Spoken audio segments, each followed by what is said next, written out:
ॐ त्र्यम्बकं यजामहे सुगन्धिं पुष्टिवर्धनम् उर्वारुकमिव बन्धनात् मृत्योर्मुक्षीयमामृतात्। आइए शिव महापुराण की चर्चा हम प्रारंभ करें। इसके पूर्व चर्चा में भगवान शिव के स्वभाव को लेकर मैंने चर्चा करी थी। उन्हें भोलेनाथ कहा जाता है, पर उनका भोलापन कभी कभी सृष्टि के लिए दुखदाई भी हुआ है। शास्त्र और इतिहास में वर्णन आता है, जितने भी असुर हुए हैं, राक्षस हुए हैं, अत्याचारी हुए हैं,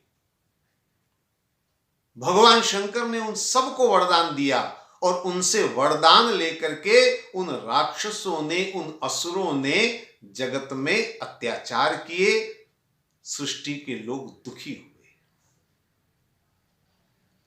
तो भगवान शंकर अनुचित उचित का विचार क्यों नहीं करते? मैंने कहा था, भगवान शंकर मात्र व्यक्ति नहीं है, बल्कि भगवान शंकर एक शक्ति है। और शक्ति का उपयोग चाहे आप अच्छे रूप में करें, चाहे बुरे रूप में करें।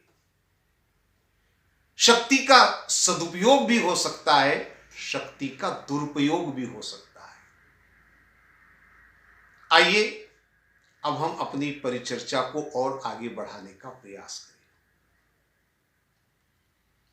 भगवान शंकर से वरदान असुरों ने पाए, दानवों ने पाए, और उन्होंने उस शक्ति का सदैव दुरुपयोग किया। भगवान शंकर की शक्ति को थोड़ा हम और समझने का आज प्रयास करें। शिव में शक्ति के रूप को जरा पहचानने का प्रयास करें। ये जो शिव शब्द है, बड़ा अद्भुत शब्द है। ध्यान से आप शिव शब्द को देखिए, और इस शिव में से अगर ई की मात्रा निकाल दी जाए तो क्या हो जाएगा? अगर शिव में से ई की मात्रा निकाल दें तो बन जाएगा शब्द शव। शव माने क्या है, आप समझिए? शव माने मुर्दा, शक्तिहीन। तो शिव में शक्ति जो है,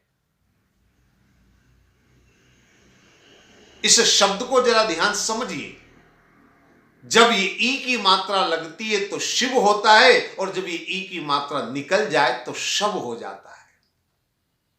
और ये ई की मात्रा है इलेक्ट्रिक, एनर्जी, ईंधन, यानी पावर, यानी शक्ति, जिसकी मैं बात कर रहा हूं। तो भगवान शिव शक्ति स्वरूप है।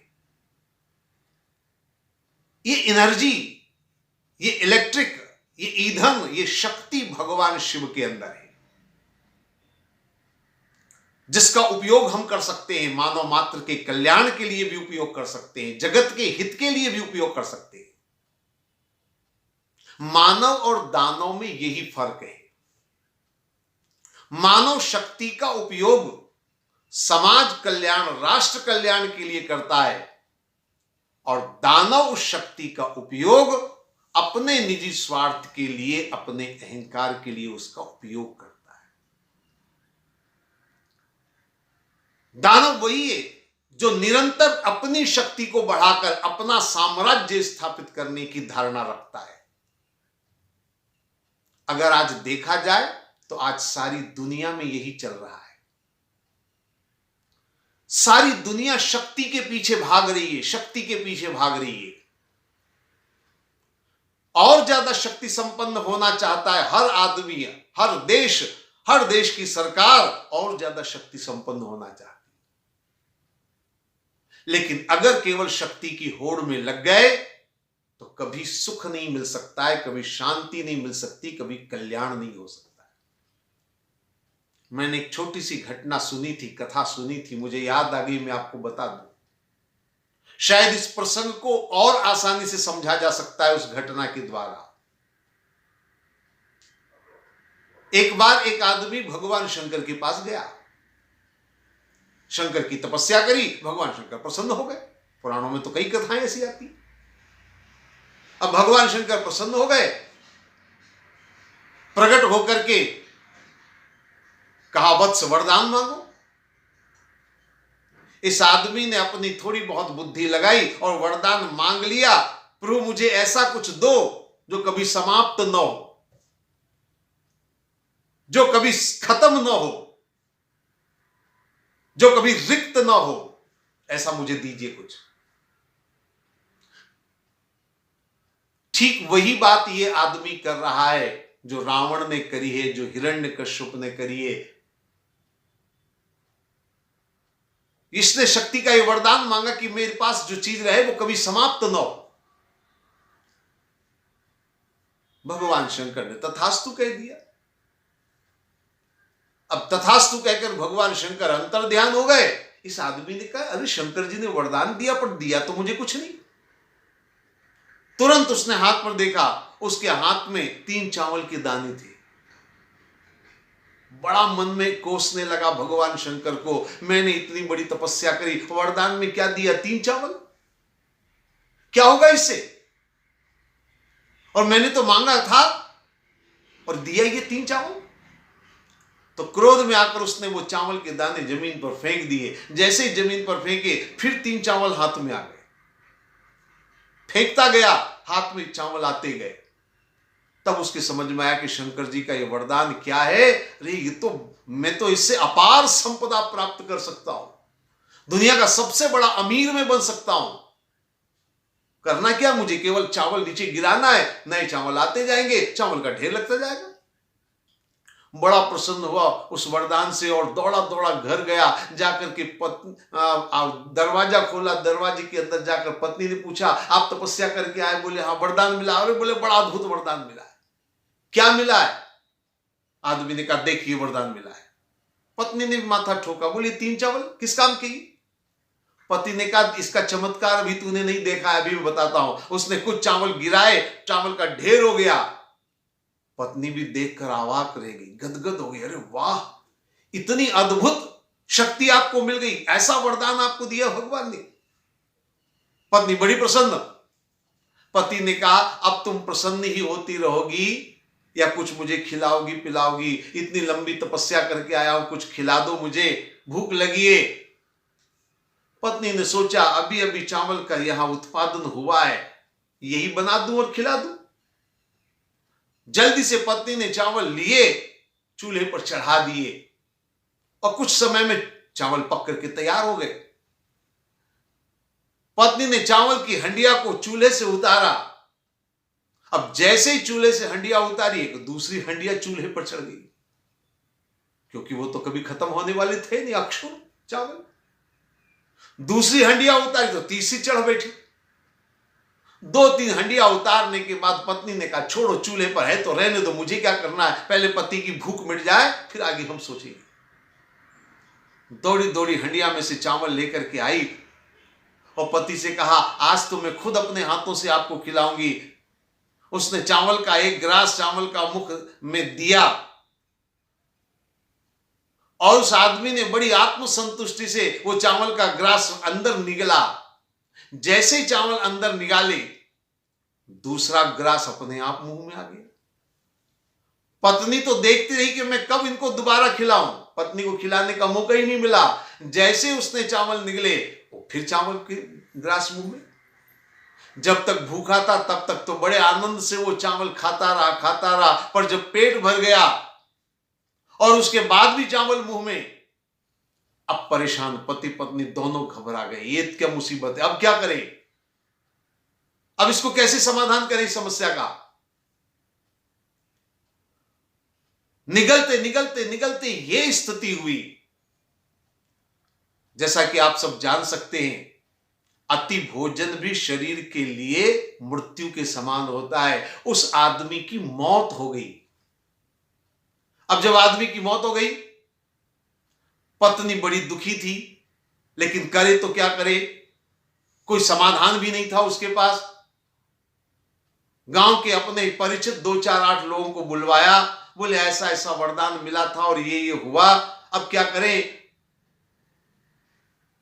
सुबह होगा, दिन के उजाले में गांव के समाज के लोगों को पता चलेगा, पता नहीं कितनी बातें होंगी और कितनी और तरह की अफवाहें होंगी। अच्छा ये है कि हम इनको अभी ही ले जा करके इनका अंतिम संस्कार कर दें, दाह संस्कार कर दें।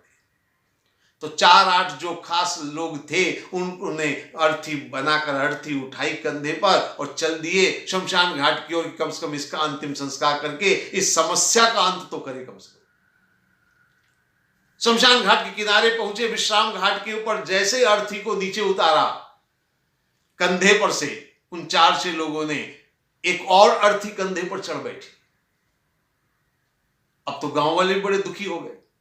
दूसरी अर्थी उतारी तो तीसरी अर्थी कंधे पर चढ़ बैठी।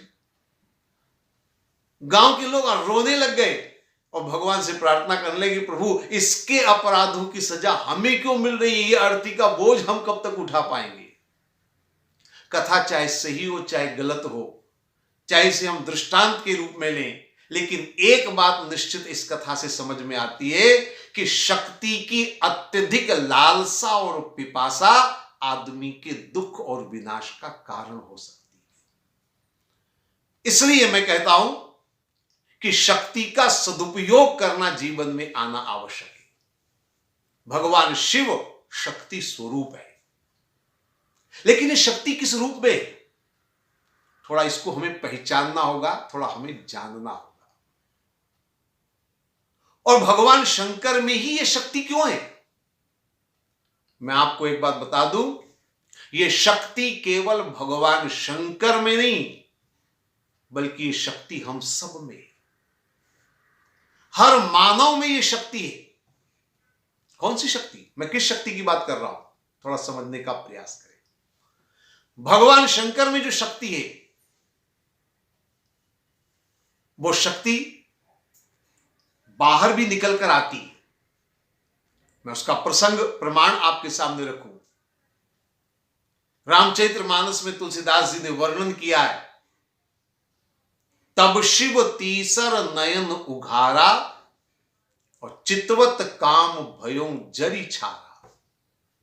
जैसे ही भगवान शंकर ने तीसरा नेत्र खोला, अंदर से क्या प्रकट हुई, अंदर से अग्नि प्रकट हुई।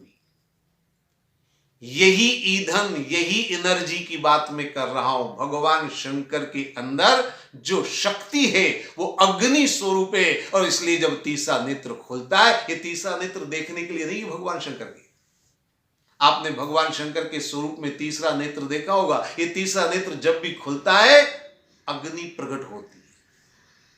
और ये अग्नि केवल भगवान शंकर में ही नहीं है, बल्कि अग्नि हम सब में है। प्राणी मात्र में ये अग्नि है, और यही अग्नि जीवन है। और इसीलिए मैंने कहा, जब ये ईंधन निकल जाता है तो शिव शव बन जाता है, मुर्दा बन जाता है। आदमी जब तक जिंदा है तब तक वो शिव है, क्योंकि उसके अंदर ये अग्नि है, जिसको हम जीवन ज्योति भी कहते हैं। आयुर्वेद में जिसको जठरा अग्नि कहा गया है। अग्नि को हर जगह हमारी यहां माना गया है। हर ग्रंथ में इसका वर्णन आता है कि हम सबके अंदर अग्नि है। और इसीलिए आपने देखा होगा, जब आदमी मर जाता है तो मृत्यु का सबसे पहला लक्षण कौन सा होता है? मृत्यु का सबसे पहला लक्षण होता है हाथ पैर ठंडे हो जाना। हाथ पैर ठंडे होने का मतलब क्या है?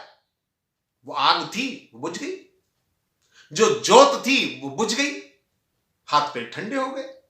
इसलिए जब तक आदमी जिंदा है, आदमी के अंदर वह ज्योत है, आदमी के अंदर वो अग्नि है। और जब तक ये अग्नि है तब तक हमारा जीवन है। और इसीलिए हमारे भारतीय ऋषियों ने आयुर्वेद में जीवन के स्वस्थ का होने के लिए जो सूत्र दिया है,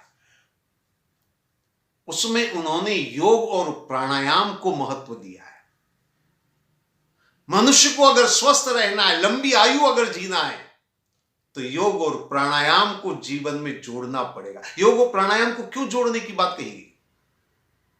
थोड़ा सा सिद्धांत को समझने का प्रयास करेंगे तो योग और प्राणायाम का महत्व भी समझ में आ जाएगा। आप एक दीपक लीजिए, एक मोमबत्ती को जलाइए और उसके ऊपर एक कांच का गिलास या कांच की कोई भी आप जो है वो रख दीजिए।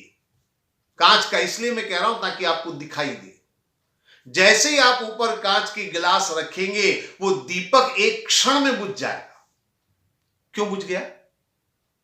क्योंकि अग्नि को प्रज्वलित रखने के लिए हवा का होना जरूरी है।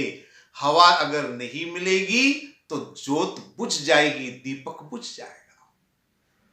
योग और प्राणायाम के द्वारा ऑक्सीजन को, हवा को भीतर ले जाने की प्रक्रिया इसीलिए की जाती है ताकि हमारी ज्योत जली रहे, ताकि अंदर की हमारी एनर्जी, हमारी जो अग्नि है वो धधकती रहे।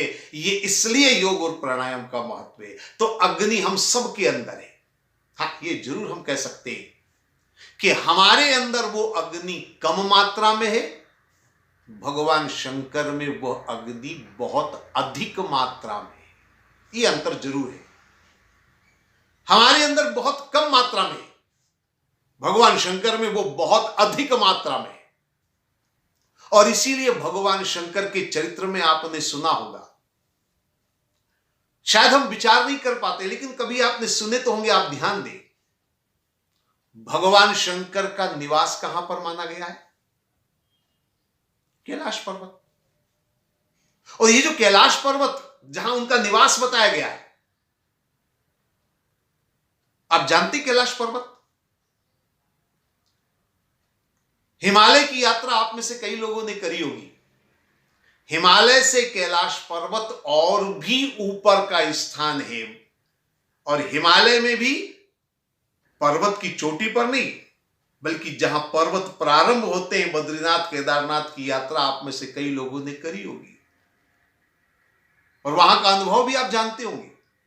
वहां इतनी सर्दी होती है कि 2-3 रजाइयों को ओढ़ने पर भी, 2-4 कंबल ओढ़ने पर भी ठंड नहीं भागती। गंगा में स्नान तो कोई दुर्लभ ही कर पाता है। गर्म पानी के कुंड में स्नान करते हैं लोग वहां, और उसके बाद भी सर्दी इतनी होती है कि बटन भी हाथ से लगाना मुश्किल हो जाता है।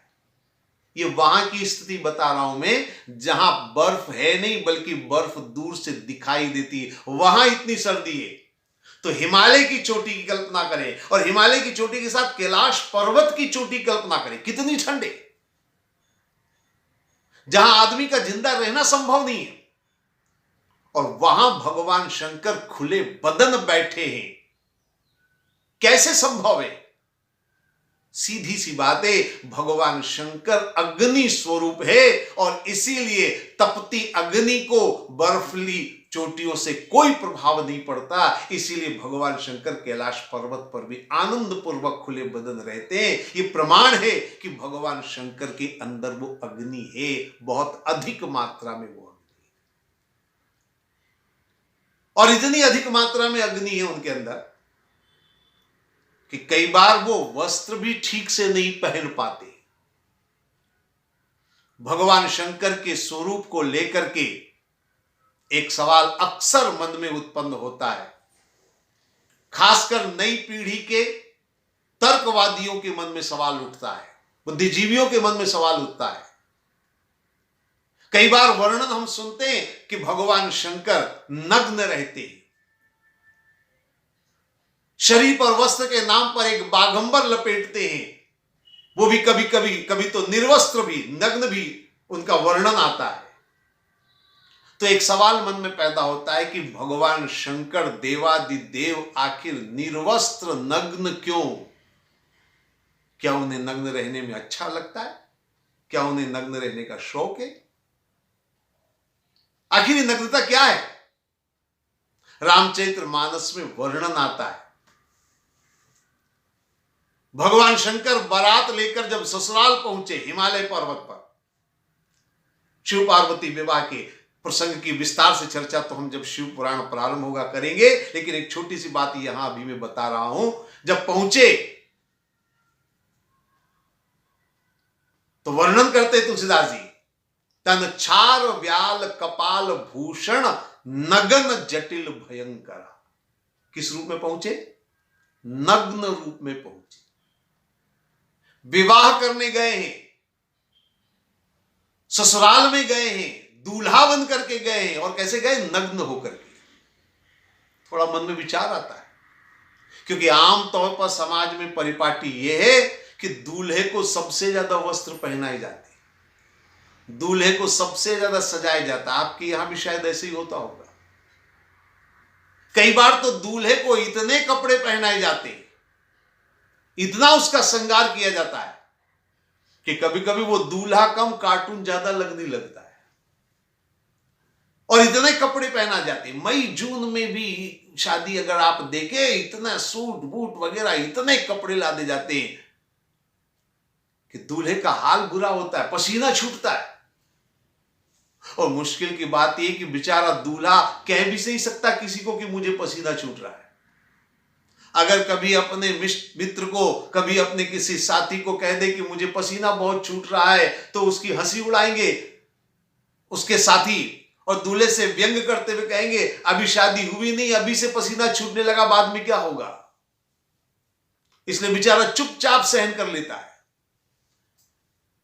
तो खैर, ये तो अलग अलग जगह की अलग अलग समाज की परंपरा है, लेकिन भगवान शंकर क्या ये परंपरा है उनकी? नग्न क्यों पहुंची? देखिए, मैं आपको बता दूं, ना तो भगवान शंकर कोई असभ्य पुरुष हैं जो नग्न रहे, न उन्हें कोई नग्न रहने का शौक है, न कोई फैशन है, न कोई और उनकी बात है। दरअसल भगवान शंकर की एक समस्या है, और वो समस्या यह है कि भगवान शंकर अग्नि स्वरूप है, और अग्नि पर वस्त्र लपेटना संभव नहीं है। माताएं चाहे तो प्रयोग कर ले, अंगारे को कपड़े में रख के देख लो, कपड़ा कितनी देर बचेगा? कपड़ा थोड़ी देर में जल करके राख हो जाएगा। तो भगवान शंकर की मजबूरी है, कपड़ा वो पहन नहीं सकते, क्योंकि अग्नि स्वरूप है। और इसका प्रमाण देखने को मिलता है, जब दूल्हा तैयार हुआ, यानी भगवान शंकर कैलाश पर्वत पर जब बारात लेकर के चलने लगे, तो तुलसीदास जी लिखते हैं, कुंडल कंकन पहरे व्याला तन विभूति कट केहरी छाला। यानी कमर में छाल लपेटी गई, बागंबर लपेटा गया, वस्त्र लपेटा गया। नग्न चले नहीं थे, पहुंचे तब नग्न, चले थे तब वस्त्र थे, पहुंचे तब निर्वस्त्र। बीच में वस्त्र कहां चले गए? दरअसल अग्नि थी, तो थोड़ी देर में वो वस्त्र जल करके राख हो गया। आपके मन में विचार आ रहा होगा कि वो तो जानते होंगे कि ऐसी है स्थिति, तो उसका कुछ उपाय करना चाहिए। उपाय किया गया। तुलसीदास जी लिखते हैं, जब तैयार किया गया दूल्हे के रूप में, तो एक प्रयोग किया गया, वस्त्र को बचाने का प्रयास किया गया। कुंडल कंकन पहरे व्याला तन विभूति, क्या किया गया? तन पर विभूति राख लगाई गई। महिलाएं जानती हैं, अगर अग्नि को ताप को कम करना हो, हालांकि अब वो पुराना जमाना नहीं रहा, अब तो गैस वाला जमाना आ गया, लेकिन पुराने अंगारे की जो अग्नि का उपयोग जिन्होंने किया वो जानते होंगे। अगर अंगारे की अग्नि को कम करना हो तो राख डाल दी जाती थी ताकि अग्नि मंद हो जाए। इसी तरह से भगवान शंकर के ऊपर विभूति लगाई गई, इसलिए ताकि अग्नि मंद हो जाए और वस्त्र बच जाए, लेकिन फिर भी नहीं बच पाया। तो मेरा ये कहना है कि भगवान शंकर अग्नि स्वरूप है, यही उनकी शक्ति। और ये अग्नि हमारे अंदर भी है, ये शक्ति हमारे अंदर भी है, लेकिन कम है। और इसी शक्ति से हमारा जीवन है। जब तक ये अग्नि है तब तक जीवन है। अगर हम जीवन को बढ़ाना चाहते हैं तो अग्नि को बढ़ाना होगा। मैं ये नहीं कह रहा हूं कि भगवान शंकर जितनी अग्नि हमारे अंदर हो सकती है, संभव नहीं है, लेकिन हमारी अग्नि बढ़ सकती है, हमारी आयु, हमारी उम्र बढ़ सकती है। कैसे? अग्नि को बढ़ाने का तरीका क्या है वो मैं आपको बता दूं। भगवान शंकर की अग्नि कैसे बढ़ी वो मैं आपको बता दूं। देखिए, भगवान शंकर की अग्नि हो चाहे हमारे अंदर की अग्नि हो, इस अग्नि को प्रज्वलित करने और बढ़ाने का सूत्र अगर है तो वह है परमात्मा का नाम स्मरण। जब हम भगवान का नाम रटते हैं, जिह्वा और तालू का घर्षण होता है, ये विज्ञान सम्मत है। जब जिह्वा और तालू टकराता है, जैसे पत्थर से पत्थर टकराता है तो आग पैदा होती है, इसी तरह से जब भगवान का नाम लेंगे तो हमारे अंदर अग्नि पैदा होगी। अग्नि जितनी बढ़ेगी, भगवान शंकर निरंतर भगवान के नाम का स्मरण करते हैं, भगवान के नाम का जप करते हैं और निरंतर जाप का ये परिणाम है। तो परमात्मा का नाम लेकर के हम भी अपने अंदर की अग्नि को बढ़ा सकते हैं, अपने जीवन को बढ़ा सकते हैं। यही शिव की शक्ति है और इसी शक्ति का स्वरूप हमें दिखाई देता है। ओम सर्वे भवन्तु सुखिनः, सर्वे सन्तु निरामया, सर्वे भद्राणि पश्यन्तु, मा कश्चित् दुःखभाग् भवेत्। ओम शांति शांति शांति।